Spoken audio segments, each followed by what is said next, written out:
আসসালামু আলাইকুম রহমতুল্লাহি ওয়া বারাকাতুহু। অনেকেই আমার কাছে প্রশ্ন করেছিলেন যে এখানে ইটের সোলিং কেন দেওয়া হলো, এখানে সিসি ঢালাই কেন দেওয়া হলো না। এই একটি বিষয়। আরেকটি বিষয় হলো এখানে যে লম্বায় বেজগুলো বাঁধা হয়েছে, এখানে যে একটি শর্ট বিম দেওয়া হয়েছে লম্বা বেজের ভিতর, সেটি না দিয়ে ডাবল জালি কেন দিয়ে থাকে। তো আপনাদের এই বিষয়টি আজকে একটু ক্লিয়ার করতে চাচ্ছি। যেমনটি মনে করেন এখানে প্রথমে যে সিসি ঢালাই দেওয়াটা ভালো, সেটা সব ইঞ্জিনিয়ারই বলে থাকে। তবে কিছু মত পার্থক্য এখানে থেকে যায়।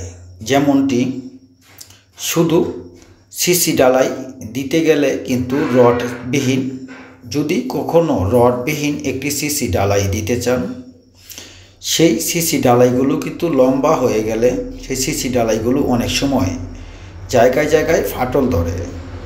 তো সেই হিসাবে যদি সিসি ঢালাই কখনো ফাটল ধরে সেটি সমস্যা দেখায়। কিন্তু সেখানে যদি শুধু ইটের সোলিং করা হয়, সেই ইটের সোলিংগুলো কিন্তু ডালের সাথে ধরে ফেলে লেগে যায়। তো সেই হিসাবে কিছু ইঞ্জিনিয়ার কিন্তু এখানে ইটের সোলিং দিয়ে থাকে, সেটিও একটি ভালো কাজ। তবে আপনাদের পরামর্শ একটু জানতে চাই যে এখানে মূলত যারা অভিজ্ঞ দক্ষ রয়েছেন তাদের কাছে প্রশ্নটি রেখে গেলাম, মূলত কি ইটের সোলিং ভালো নাকি সিসি ঢালাই ভালো হয়। গেল একটি বিষয়, রয়ে গেল আপনাদের আরেকটি বিষয়ের প্রশ্নের উত্তর। সেটি হচ্ছে এখানে যে লম্বায় বেজগুলো করা হয় বিল্ডিং ফাউন্ডেশনে, যেমন 4টি কলমে একটি বেজ, হতে পারে 3টি কলমে একটি বেজ। তো সেটি আপনার বিল্ডিংয়ের ওপর নির্ভর করে। এখানে যে একটি বেজের মাঝামাঝি একটি কলম থেকে আরেকটি কলামে যে একটি শর্ট বিম ব্যবহার করা হয়েছে, এই শর্ট বিমগুলো না দিয়ে আমাদের বিল্ডিংয়ে ডাবল জালি ব্যবহার করা হয়েছে। যেমনটি এখানে নিচে 16 মিলি রড দিয়েছে এবং উপরে আরেকটি ডাবল জালি ব্যবহার করা হয়েছে, সেখানে 12 মিলি রড দিয়ে, যেখানে 4 সুতা রড বলা হয়েছে। সেটি ভালো নাকি এটা ভালো? তো আপনাদের আমি বলবো, এখানে যে কাজটি হয়ে থাকে মাটি থাকে, সেই মাটির ওপর নির্ভর করেই কিন্তু এই কাজগুলো ইঞ্জিনিয়াররা প্ল্যান করে থাকে। মূলত আমি কিন্তু কোনো ইঞ্জিনিয়ার নই, আমি একজন কন্ট্রাক্টর। আমি বিভিন্ন ইঞ্জিনিয়ারের কাজ করে যে অভিজ্ঞতাটুকু তৈরি করেছি, সেই অভিজ্ঞতা থেকে কিন্তু আপনাদের আমি কিছু পরামর্শ দিয়ে থাকি। আজ 29 বছর যাবৎ আমি এই লাইনে রয়েছি, এই লাইনেই কাজ করে যাচ্ছি।